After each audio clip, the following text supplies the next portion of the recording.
Hello everyone, welcome to Drawliper channel. In today's video I am going to show you how to enable or disable one-handed mode in your Samsung Galaxy A25 phone. Now the first thing you have to do is open your settings app.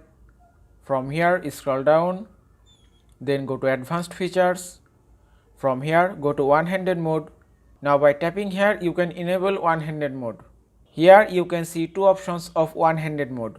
One is gesture and another is button. If you select gesture from here and then go back on the home screen, now from here to enable one-handed mode you have to swipe down in the center of the bottom edge of the screen.